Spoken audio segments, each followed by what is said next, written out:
Spring has springed. This is the A to Z podcast. I'm Zach Jackson. My partner is Andre Knott. A2Zpodcast.com, Facebook.com/A to Z podcast.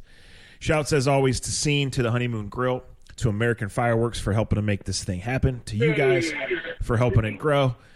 Quick disclaimer we like to give as we get excited. We venture into mature/immature subjects, and we occasionally say 4-letter words.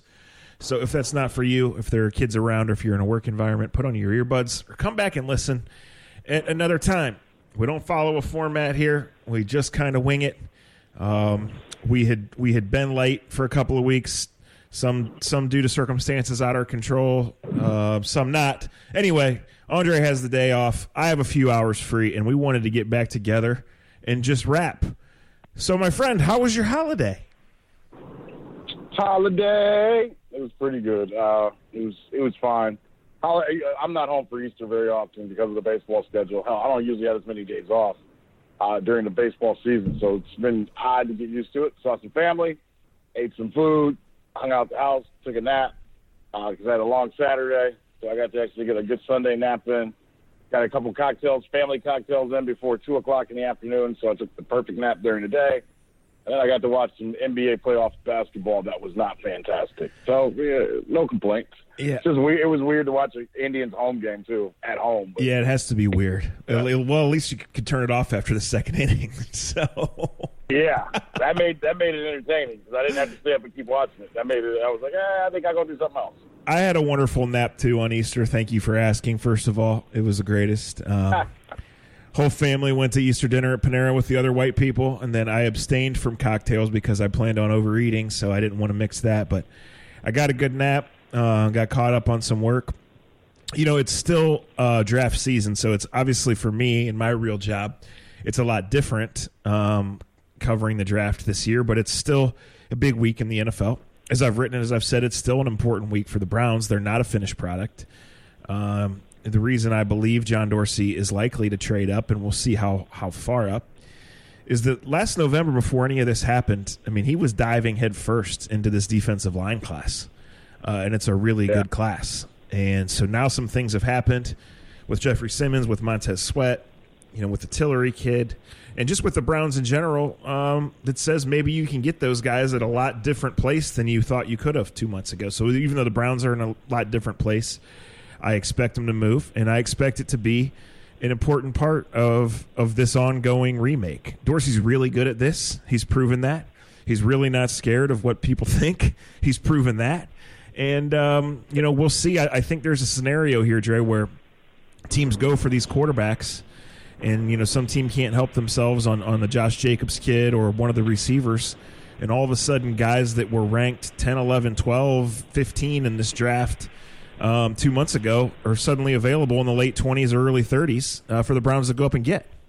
And that's the beauty of already having a quarterback, and that's the beauty of drafting, having a lot of the main skill positions already taken advantage of or having on your team, and it changes how you draft. The question I have, though, more than anything else, is what do you say to the fan that says, because the fans right now are, in my opinion, and y'all can tweet me, I ignore most of them anyway, the mindset is a little out of control. And every time Jeffery Simmons' name comes up, I have one part of the fan base that yells at me and says, well, this team isn't ready, isn't good enough to have somebody redshirt. That same person just told me they were going to win 12 games next year too. He is a top 10, top 15 talent. I'd be okay with drafting him and sitting on him and waiting because of his talent level and if you can stay out of trouble, and you've already proven that you don't care.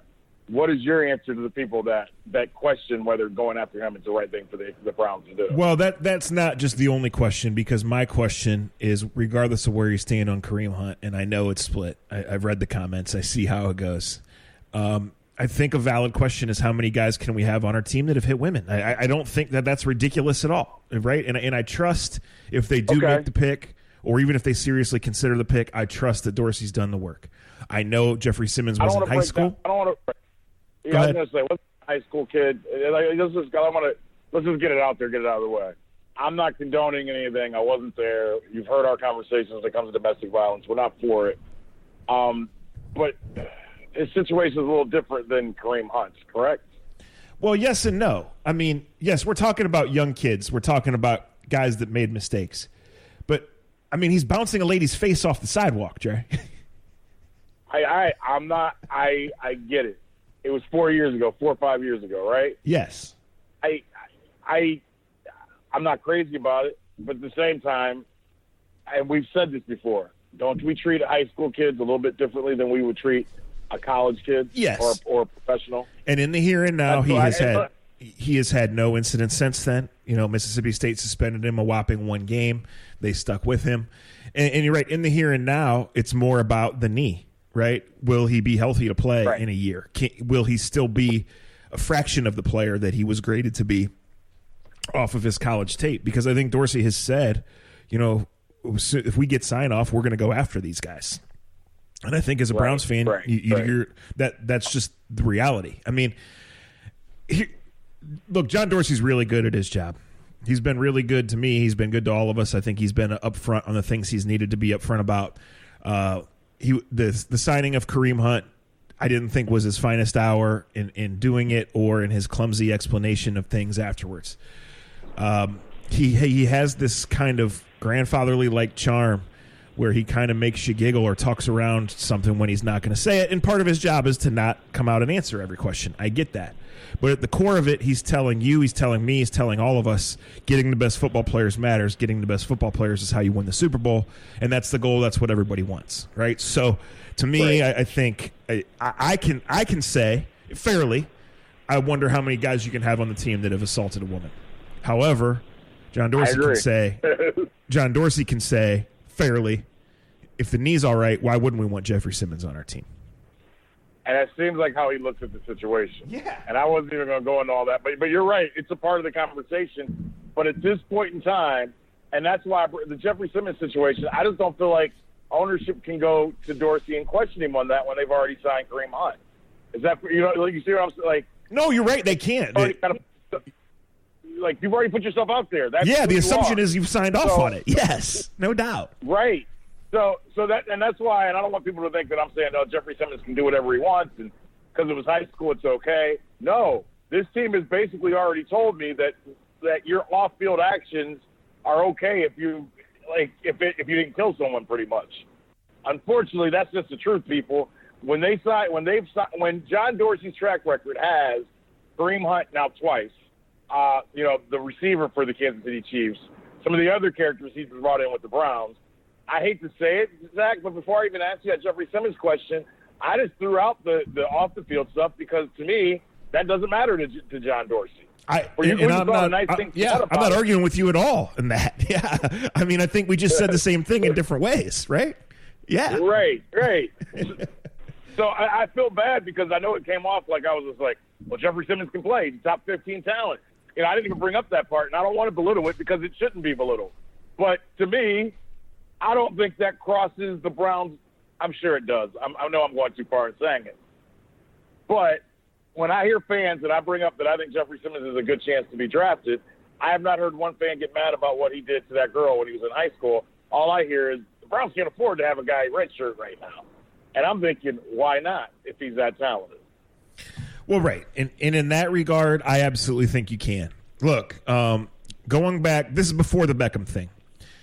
So when Simmons had the torn ACL, my thought was, well, you know, the Browns just need more immediate help.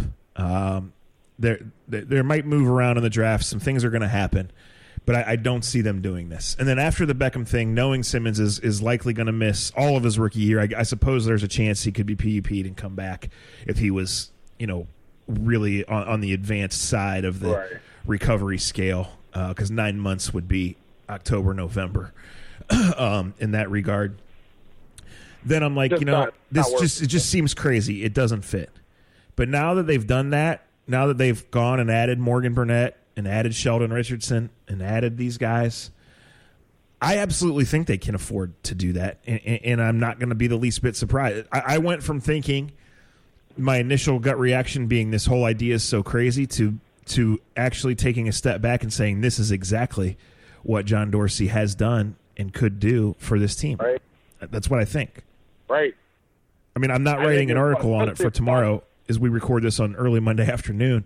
When you read The Athletic on Tuesday, I'm not writing an article on this to to fill the time. I truly believe there's a chance this will happen if the right scenario breaks a certain way, and that probably involves the quarterbacks going early. It probably involves certain teams. We know the Seahawks, the Ravens, teams like that always move down. The Ravens aren't interested in making the Browns better, but the Seahawks would. So is the price right? Is the situation right? How does it go? I absolutely think starting at pick 21, there's a chance that all of a sudden on your TV screen on Thursday night you see the Browns back in the first round. Yeah, I wouldn't be surprised by that. So you're saying if you're a Browns fan, casually sit down at your local Buffalo Wild Wings or wherever else and expect to see the Browns. Like if you were going to Vegas and I said, give me the odds of seeing the Browns draft somebody on Thursday, what would you give me? Ooh. I mean, I would say about a 30% chance. Okay. Yeah, I'm not going to go near 50. That sounds low, but I'm not going to go near 50. But, yeah, I mean, I would say, okay, Vegas odds, I would say yes, plus 400, no, minus 600, that they draft in the first round. Okay. Fair enough. That's is there another position other than defensive line that you could see them moving up for? Yeah, I know quarterback's out. Yeah, I mean, okay. Look, linebacker is a need for this team now and into the future because we don't know how it's going to shake out with the two guys that they have. And Jamie Collins was a disappointing player, but he was a talented player. He was a starter for this team, and he played a bunch of snaps for this team, and he's no longer around. So the problem with that is, Dre, looks like Devin White and Devin Bush are going to go before the Browns could trade up, and then it's pretty thin, from there. So, again, I met Devin Bush in Detroit. He's not as tall as I thought he was going to be. He threw out first pitch a couple of weeks ago, and I walked by him, and you know how that someone's someone because they got enough people hanging around him and walking around him. And literally after he walked by me, I was like, "That's an NFL." I mean. And it is, I'm not saying he can't play because of this, because he can play. Not as tall as I thought he would be at all. That just jumped out to me. Well, you know how I know that someone's short? When you say they're short. How's that? Right. And that should be a sign. And usually I'm pretty right. He walked by me, and I was just like, that dude is going to be an NFL line. I mean, and who knows? He should be fine. But you think those two play into it? I'm trying to think of the other pass rusher. And Greedy won't be around from LSU, will he? Greedy should go in the top 15, right? No, I don't know. The newest mocks have him not going in the top 15, most of them. Wow. The intrigue is that quarterbacks always get pushed up, right? And teams, even though there's not running backs and receivers that have surefire first-round grades, teams that are picking in the back half are usually the better teams, and they know if they need one of those guys, they'll go get them. So it's a possibility.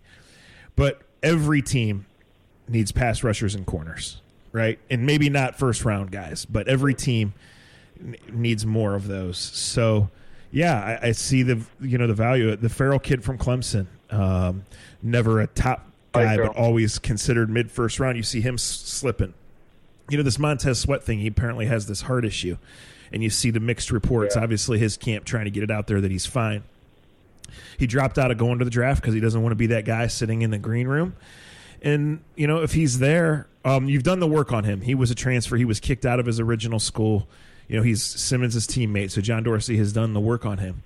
But, this is a guy that when we did the athletic mock draft around the combine and the Browns still had the 17th pick, that was the slam dunk pick for me. And now if he's there at 28, 29, 30, obviously there's a reason he's there, but, man, if somebody's willing to come down, you go get him. The Patriots, they pick 32nd. What do they do every year? They trade down. They love second and third round picks. Down. They have their own draft board that's different than everybody else's. And, we'll see what happens there. Well, here's a question, and if you don't want to answer, don't answer or talk around it. You mentioned the other two linebackers that the Browns currently have on the roster. Very well-known players. New defensive coordinator, new defense. Schobert is a decent player. I feel like you can still run right at him. I feel like this is my opinion. I feel like you can run at him. I feel like he makes a lot of tackles. Impact tackles are, I think the linebacker position is weak on this team. It's just my opinion. The other guy always showed up, played every down. But last 2 years, injuries have sapped the two main ingredients that we thought were so great about him. It's him always being able to be on the field. I'm not around the team. I think he's a decent guy. I don't know him personally. I know some people see him as a leader. I know he tries to make himself into a leader. I just don't see a great football player. And I'm trying to say this as nicely as possible, but is there a chance that we don't see him on the roster considering how much money he makes if they can make the right deals and get the right type of linebackers? No, I think you see him on the roster this year because the money's guaranteed and because they don't have anybody else. Okay. But the guarantees expire. Yeah, when I mentioned those two things, the guarantees for Kirksey expire this year and Schobert's rookie deal is up. So they both might be back. Right. But they're both going to be back on different contracts if that was the case. Right. But for this year, I'm going to say, okay. You know, for this year, I just don't. And you're right. That's the whole thing. I mean, corners are corners, right? But with a new defensive coordinator, this plays into how the Browns draft because they want Wilkes is going to say, "Hey, in my defense, we do this," and that's going to affect the draft evaluations. It's supposed to, right? Absolutely. I need linebackers that can do this. When I want a third defensive tackle, I want a guy that can do this. And until we see it, we don't know, right? A lot of us think we know everything on Twitter, but we don't know until we see it. No. And I mean, the one thing you can do is kind of say, well, you know, the type of linebacker he likes is Kuechly. Well, what defensive coordinator wouldn't? Yes. There's only like three Kuechleys out there. But his outside linebacker, and maybe this helps Kirksey, but I'm not saying it's him. He used old-ass Thomas Davis for years. Now, Thomas Davis is way more versatile than you'd think. He's had like 15 knee surgeries, and however well he's still able to run, he's always been more athletic than Kirksey. Otherwise, I can't really recall off the top of my head what the other linebacker in Carolina was, because I'm not even going to Arizona. But Arizona linebackers are, for the most part, pretty athletic, pretty smart. It's not like he had thumpers as linebackers, but he had pretty smart guys that could run. And that kind of fits Joe Schobert a little bit, right? Yeah, well, I think in general, you're right. There's not many Luke Kuechleys on the planet, but I think in general, there are more guys that play at 228, 230 like Schobert does than not. I just think there are still some big thumping linebackers in this league, but there are way more rangy guys, 230, 235, that were converted safeties, right? Or that are built more like, right. You know, built more like running backs than defensive tackles, I guess. Right. It's more like the guy from Michigan we were just talking about. Yeah, those type of guys are allowed to, they're allowed to play now. No doubt. So it'll be interesting. I mean, I think what Dorsey has done is he has given them options, right? They don't. When you go give Morgan Burnett that money, that's a sign you don't need a starter at safety. So therefore, you don't have to take one in the second round. Jannard Avery right now on paper would be the starting linebacker. You don't play base defense that much. You know Avery's a football player. You know he was awesome on special teams last year and got a lot of snaps as a rusher.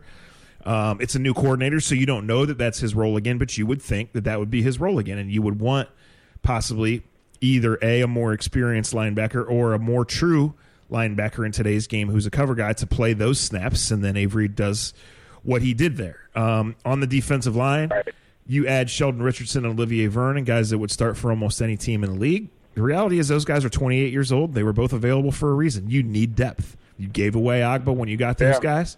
There's a reason you needed to go spend what you spent on Richardson because your guys that were there before weren't good enough. So you need depth. So I think I trust Dorsey to the point.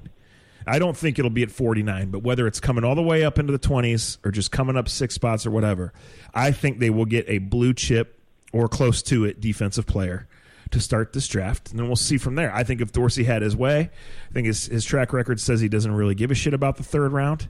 I think he would come up and use those picks and or sit on a bunch of them and then trade them on Saturday for a couple guys in that Antonio Callaway mold, guys with second-round grades, guys with big-time talent and skills in one area who dropped for one reason or another. It's not always legal reasons. Sometimes it's injury reasons. Sometimes they transfer for sometimes guys transfer for reasons other than they just were unhappy with the playing time or they couldn't pass the P test or whatever it is. And you do the work on all those guys. And I just think when you look, Joe, when the Browns made the coaching change at Halloween, they were on track to be in the top 5 of the draft again, right? They knew from the start of last training camp the defensive line was, if not the thinnest area, one of the thinnest areas. I mean, he scouted this class in depth for a long time. And then all of this changed. And so, Draymond Jones, this is a guy that's a defensive tackle, is athletic enough that multiple teams asked him to work out at linebacker at the Combine. He's from Cleveland. He's a great kid. He's got absolutely no baggage in his background. I mean, you telling me if Draymond Jones is there at 42, 43, that the Browns aren't coming up to get him? He can be Sheldon Richardson's backup for a year, and then you can find out where to play him from there? I mean, I think that absolutely can happen. Absolutely. And, you just made a great point that I haven't thought of, but this is why it's your job. They did scout, and they did prepare to be in the top 10, top 15 of the draft. Yeah. A lot has changed since Halloween. So nothing should surprise them, per se, come, draft day, because they probably are more, prepared for the top of the draft than most teams in their situation, because everything drastically changed so much. And as we say that, and after having Easter brunch or whatever else with family, and hearing family members talking about winning playoff games and going undefeated at home, and me cringing, trying my best not to say anything because it wasn't the time or place for me to crush dreams. I just and maybe it's just I cringe because there truly is. If this team doesn't win 10 games, this town is not going to be happy. And I think that's scary, Zach. I think that's extremely scary because if this team wins 8 games, 9 games, that should be huge. And it won't be taken as huge. It'll be taken as a letdown because of what the expectations are. That worries me. That really worries me about the fans. Well, I think you have a valid worry when you talk about the fan base and you ask a valid question. However, I think right off the top, it's good that expectations are the playoffs. And I think that's a more than fair expectation.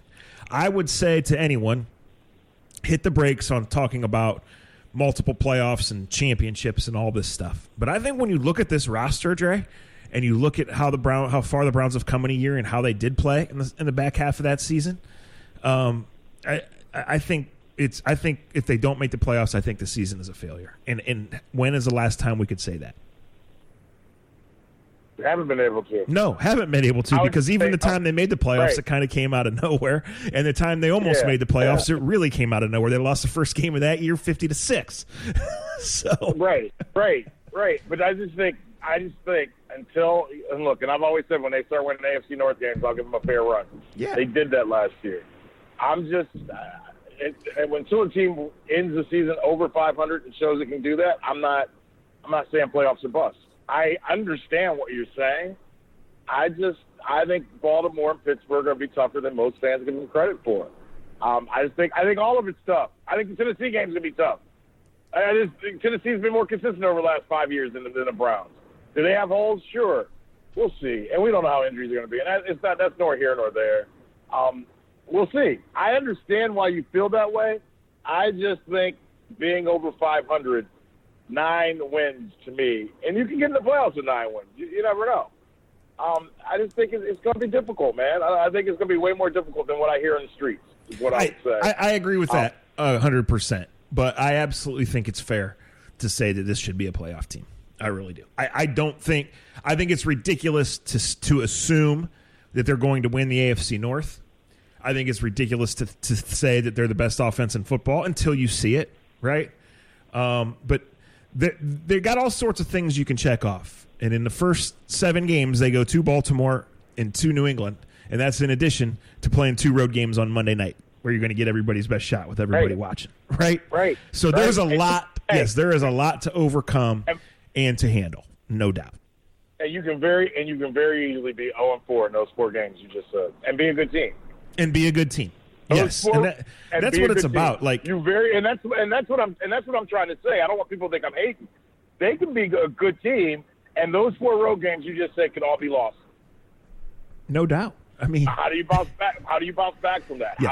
How do you go about that? There's so much more to this than that. There was a team I wanted to ask you about. Is this the year that New England picks a quarterback to be the next guy? Even though they've done it. Don't they make a ton of sense as the team that gets Josh Rosen if this Kyler Murray thing comes to fruition? Yeah, I would think so.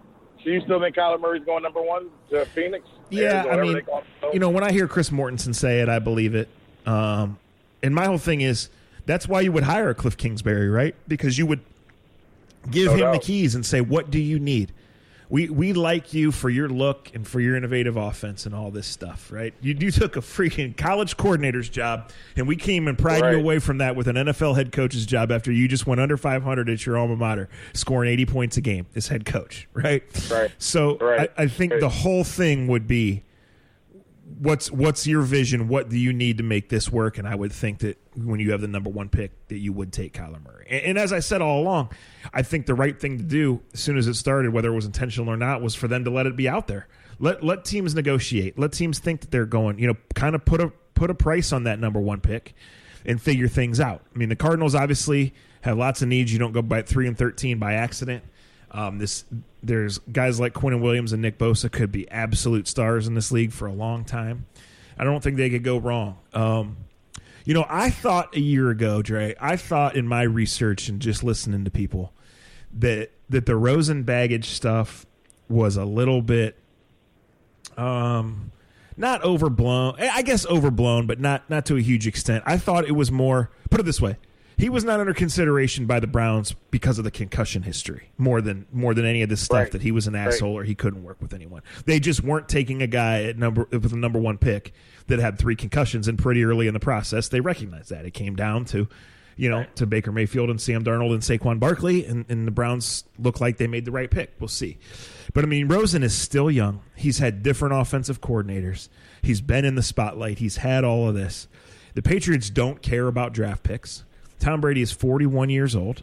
I mean, I see this stuff, third-round pick, asking price, and I just can't believe it. I mean, why wouldn't the Patriots beat that, get involved, and see what happens? If Tom Brady plays 3 more years, you do what you do with Jimmy G and Brissett, and you turn around and trade him again. Right. And, I would see that happening. All right, here's the other thing I got to ask about the Raiders. If the story is true that they sent all their scouts home, it doesn't surprise me. Somewhat like what John Dorsey did in not telling anybody in the building what he was going to do, got all their information. But is this a red flag for the Raiders? Because this draft could change. For all the jokes made about the Raiders letting the Khalil Mack go, for Gruden being behind the times, for the owner only hiring people he sees on TV to run the important spots on his team, they draft the right 3 or 4 players on Thursday and Friday. The Raiders could be a motherfucker. Yes, they really can. The big if is if they draft the right guys. Right. And John Gruden still does believe it's 1982. That's for sure. And Mayock is his buddy, and that is always concerning because how many times have we seen that play out right here, right? However, you're right. You would think in this draft with a roster that has that many needs, and I saw that defense up close and personal last year, and my God, was it awful. You would think they almost couldn't screw it up.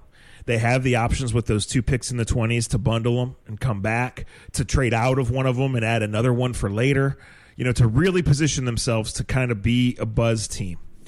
I think the concerns other than Gruden and Mayock are that Derek Carr appears to be a quarterback good enough to have you right in the middle, which is where you don't want to be. But I think that they are absolutely a team to watch in this draft as far as moving around, as far as having flexibility. Could they take a quarterback and try to be better than Derek Carr? Well, you would think when you dump the guys that they dumped, that would be the point, right, of turning the page and going. Right. But Gruden loves older players. They went and got Antonio Brown. And, man, I'm glad you brought that up, too, because I think people are totally misreading this thing about sending the scouts home. It makes headlines. I get it. I worked for Pro Football Talk. I know how this goes. Yes, it's a sign of dysfunction, and they're that. And it's a sign that these guys are going to get fired. And that happens in every team every time there's a GM change. That's how it works. Yes, that's how it works. And they don't know who to trust. And you know what? So I guess the concern, if you're a Raiders fan, is more that they really don't know what they're doing more than they don't want it to get out because they have put too much into this for their plans to get out, whether they're scouting out a big trade up, whether they're debating quarterback versus defensive tackle, whether their moves are dependent on one guy slipping past 3 or not. I don't really know. But I think it's one of those things that makes headlines and makes people say, oh man, the Raiders are a joke, but I really don't think it's outside of standard operating procedure. I mean, you're around a pro sports team all the time, right? I mean, yes, when whether someone's a low-level scout or second in charge, their input is considered valuable on some reasons. But when big decisions get made by the Indians, by Tito and Antonetti, right, there's a lot of people involved that don't know them until they're made. Exactly. Yes. Exactly. And the people that you would think that would know have no idea what's really going on in those situations. That's why I don't see it as what you just said. It's a great headline. It gets clicks. I don't see it as abnormal. If anything, I think it's more normal than what most people think. Yes. Half the time teams zero out the scouts, and the scouts don't even know it. The Raiders really did this. They just did what everybody else always does. They just didn't, you know what I mean? They didn't hide it. Because I think it's worse. I think it's more ingenuine to have people in the building and just ignore them or have them ignored because you don't want them to know what you're doing, right? Mm-hmm. And that happens. Trust me, I've seen that happen. Where guys are like there, they think they're in the know, and then they find out the hard way. They have no clue what's going on with the team they play for. Well, and not to cut you off, but let's not be in total denial. I mean, a year ago at this time, John Dorsey would not tell Hugh Jackson who the pick was going to be because he didn't want him running right to Mike Silver. Like, there was dysfunction there. Right. However, we know now that Dorsey's the one that knows what he's doing, and Hugh was on his way out and should have been before that, right? So, and speaking of the Titans, Mike Vrabel might be the coach of the Browns right now if the Haslam's had done the right thing. Things have a way of working themselves out. We'll see how this goes, but again, you know, like for years and years when the Browns were changing regimes for every 2 years, I mean, there were scouts that did serious work that were in all the meetings that had input, and they weren't there in the room on draft day. You know, sometimes they were in the room and didn't have a bit of input. I mean, during the Joe Banner and Mike Lombardi draft, like the scouts were begging for the Browns to take an NFL quality player. I mean, these guys were looking at an Athlon magazine during the draft. This is a true story, folks. So there are levels of dysfunction everywhere.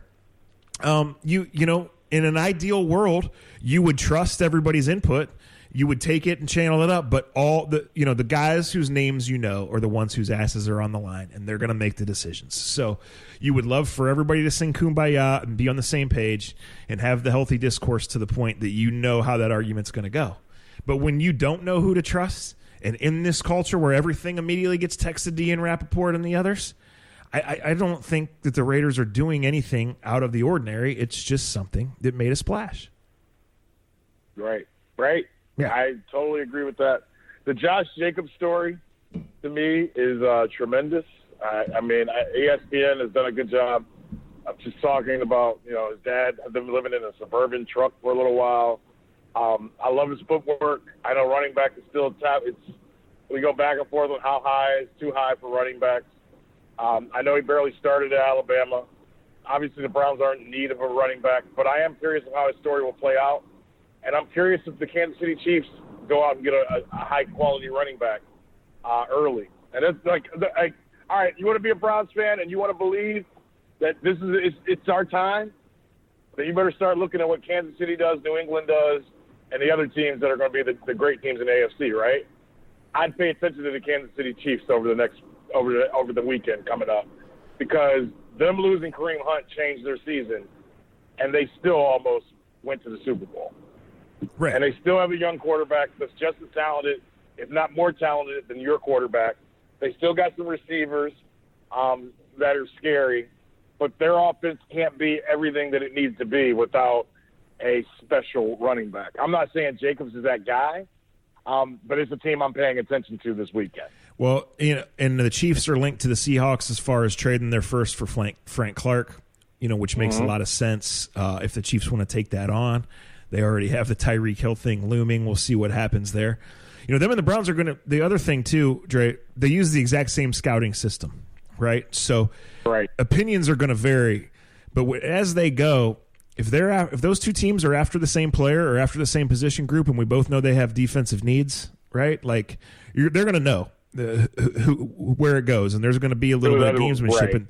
And that's the fun part, you know. The 3 years I was allowed to sit in the draft room, there were moves that got made or almost got made that were scripted for weeks or for months, and they knew. And then there were times when it was completely impromptu and you had to get on the phone with maybe somebody you don't know. But there were also times when they were like, picks were made like, hey, we have to get this guy now because we know these teams behind us so well, right? We know they're going to get this guy. We know they like this guy if it comes to this, and we'll see. I think it's awesome that with Twitter and with all these other things that we get all this information, we consume this. Most of you listening will say it's great to not be immersed in the draft this year, and I understand. I kind of feel the same way. There's more information than ever, but I just want to shout out my employer here with this story. I went to the Toledo Pro Day on my way to the Ohio State Pro Day. And while I was there, the Toledo head coach who I've known for years, the Toledo PR guy I've known for years, some scouts who I've known for years. What are you doing here? Like, what are you doing? Well, they're giving me the chance to get out and network. And, between there and Ohio State, I ran into a couple scouts who initially were like, what are you doing here? But, hey, I got a story for you, or I got to tell you something about this guy, and you get to know. So hopefully that reflects in our coverage. We do have a 40% off deal this week. That I'll link on my Twitter if you're interested. But you get out there, and there's just so much information when you listen to these guys. And they say, and again, which ones are in the room, which ones have the input, we don't know. But there's so much more than meets the 280 characters, right, that meets the headline, that makes NFL Network, that makes all of that stuff that goes into it. You're trying to draft these guys as people, as players, and we'll see what happens. The Chiefs and the Browns both have benefited from taking some chances on some guys. Is there a limit to those guys that you can take? If Frank Clark is the missing piece to the Chiefs winning the Super Bowl, is he worth 3 first-round picks? Yes. Right? Yes. If Frank Clark can wants to be an asshole and can sink your season and your potential dynasty, then he's not worth any picks. These are big, big, big-time life decisions getting made this week. The Frank Clark situation, it's funny because I was, being in Seattle, and I think we mentioned how the Russell Wilson situation. And I would say to you, because they feel like they have a couple other defensive ends that can play, but Frank Clark is special on and off the field. And special doesn't always mean good. Yes. And didn't they give him the whatchamacallit? Yeah, they gave him the franchise tag, but they can trade him basically. So the problem is, like, you're giving up a first rounder and then you're signing him to $50 million guaranteed. I couldn't give Frank 50 cents. Yeah. And and so like the Jets, he's been unbelievable on the field. Yeah. And so like the Jets are maybe we'll give you our early second round pick, not our first one, because we still got to do this and there's a reason you're trying to trade him, right? So I don't know. We'll see. Well, Frank's been on his best behavior. I'll give him this. He's been on his best behavior the last couple of years, and he's actually made some plays on the field. But his history would scare me and it obviously scares Seattle, right? Yeah. For them to give him to give him that tag, but still be willing to move him, to me is a statement. And that's and maybe that's just me. No, it is. It is on some level. I mean, they're the team that knows him best, right, Dre? I mean, part of the reason that they have traded down, I believe, 7 straight years. It's somewhere in that. I don't have it in front of me. It's like 7 straight years they've traded down. Well, why do they do that? Well, they've been good. They've had specific needs.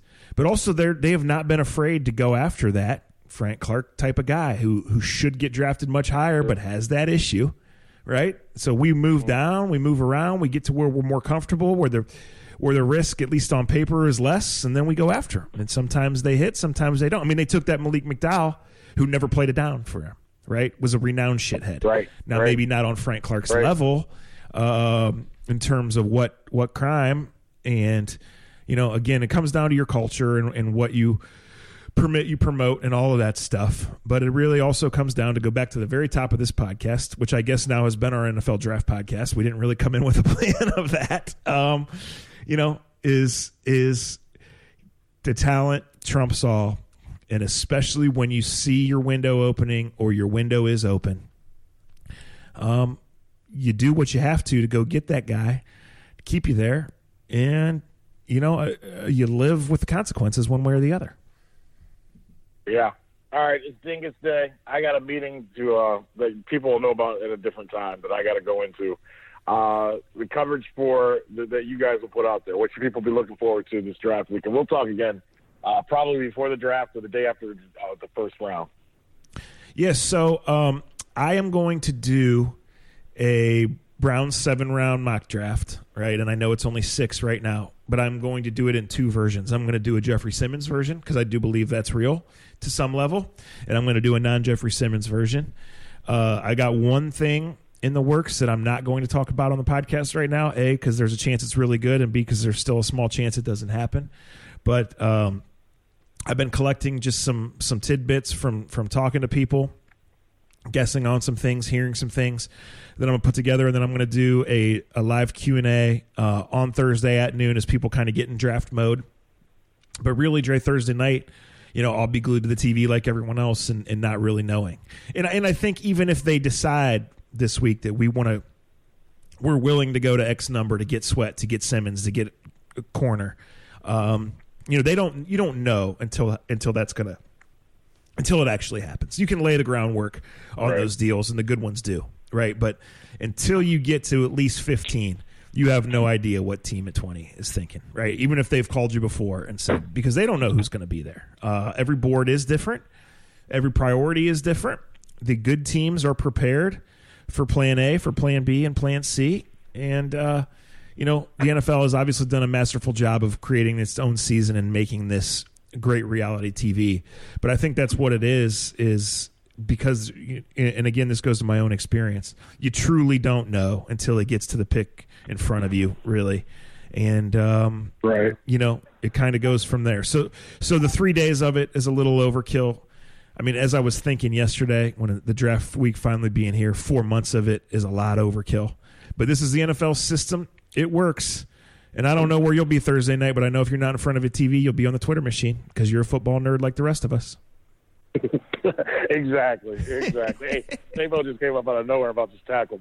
That's my sign. I got to be done with this podcast. All right. Shout out, Scene, Honeymoon Grill, American Fireworks, Facebook.com/A to Z Podcast, A to Z Podcast.com. We're at Dre Knott. We're at Akron Jackson on all your favorite social media platforms. We'll talk to you next time on A to Z. Can you Frank Clark?